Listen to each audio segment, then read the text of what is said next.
Hey everybody, welcome back to my channel. Look, I'm excited about today even though it's been raining. The weather's kind of messy, it's cold here. But anyway, let's come take a walk with me and I want to talk to you about something. I've mentioned this before and maybe one day I'll stop talking about it, but I like to go walking, I like to be outdoors, I like to be in the fresh air. So I just wanted you, the viewer, to just feel like you're walking with me. So let's take a walk together and I want to talk to you about the Red Sea experience. What is the Red Sea experience, you ask? Well, it's a place we've all been. You've been there many, many times yourself, and you probably did not think of it as a Red Sea experience. However, you were there, and God was there. You may have cursed Him, you may have wondered why you were there. You didn't see the purpose of you being in this situation, but you were there. So let's go back a little bit. Let me take you back to Exodus chapter 13.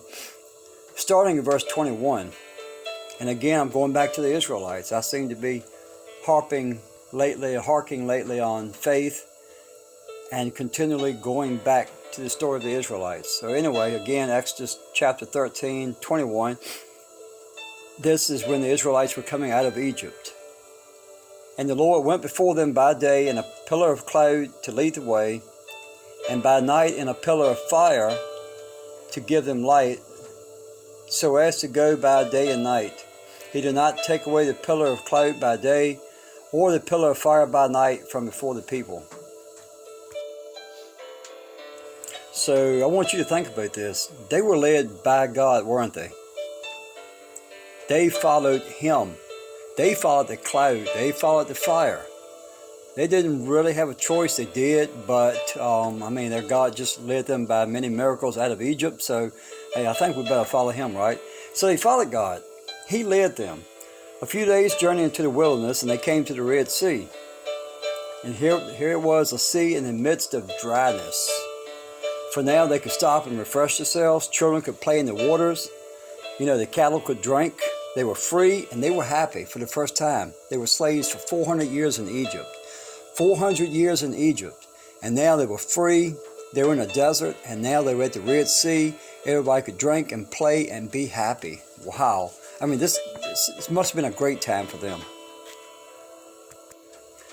But that joy was short-lived, as it usually is in our lives, isn't it? Nothing really lasts forever and ever and ever.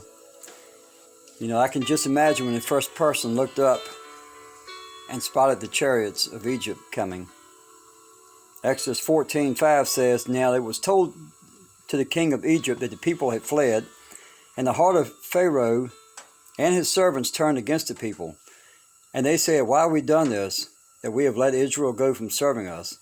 So he made ready his chariot and took his people with him. Also he took 600 choice chariots, and all the chariots of Egypt with captains over every one of them. Think about that. There were 600 choice chariots. Choice chariots were chariots that were reserved for war, not rounding up slaves. The Pharaoh was angry and he meant business. They were surrounded all around. Think about this. Here's the Israelites at the Red Sea. They look to the front of them, they see a sea. They look to the left, there's a mountain range. They look to the right, there's another mountain range, and they look behind them, and here comes the Egyptian army with all the chariots and his captains. They were in a pickle. Oh man, they really done it this time. And it's here that the Israelites began to doubt and murmur to Moses. They said, Because there were no graves in Egypt, have you taken us away to die in the wilderness? Why have you dealt with us to bring us out of Egypt? Is this not the word that we had told you in Egypt, saying, Just leave us alone that we can serve the Egyptians? For it would have been better for us to serve the Egyptians than die in the wilderness. Now, I want you to stop to think about this and ask yourself a question. Have you ever had a Red Sea experience? A Red Sea experience is when you see no hope. You're in a situation. The enemy is all around you. The enemy is coming behind you. There's no way out. We've all been there. They didn't stop to think about the fact that God led them here. Why would He lead them someplace and then just turn His back on them? He wouldn't do that. Why would he lead them into a certain trap? Remember, God orchestrated this. Why? And here's the key. This is what I want you to take out of this. This is what God did to the Israelites, and this is what he does to us. He led them to a junction in their lives when they had no way of escape. Why? So that he could prove to them who he said he was. Sometimes God will lead you into a storm for no other reason than to show you who he is. In verse 14 there it says, "For the Lord will fight for you, and you shall hold your peace." He told them to stand still and see the salvation of the Lord. You know, it's said that God doesn't put any more on us than we can bear. No, that's false. That's not true. Think about it. If God put on you what you could bear, then you could deliver yourself from your situation. He allows more to be put on you than what you can stand, so that you can sit back and watch his power, and so that he can prove to you who he says he is.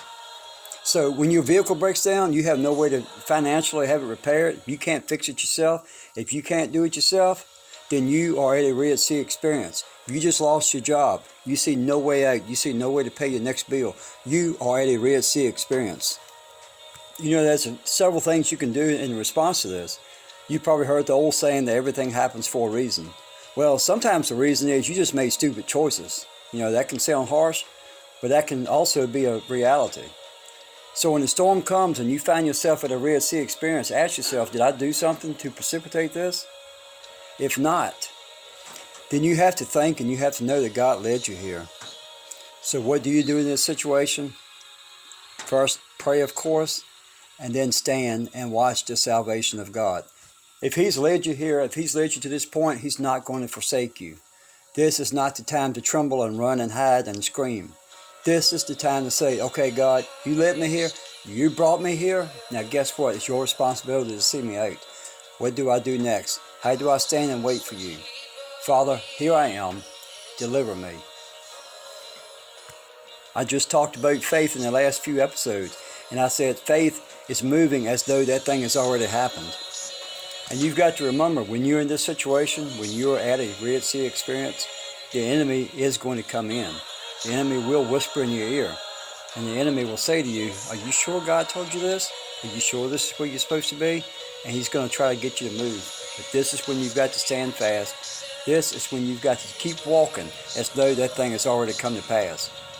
This is when you keep walking as though you already have the victory, because you know what? You do have the victory. The victory is already won. You just got to walk it out.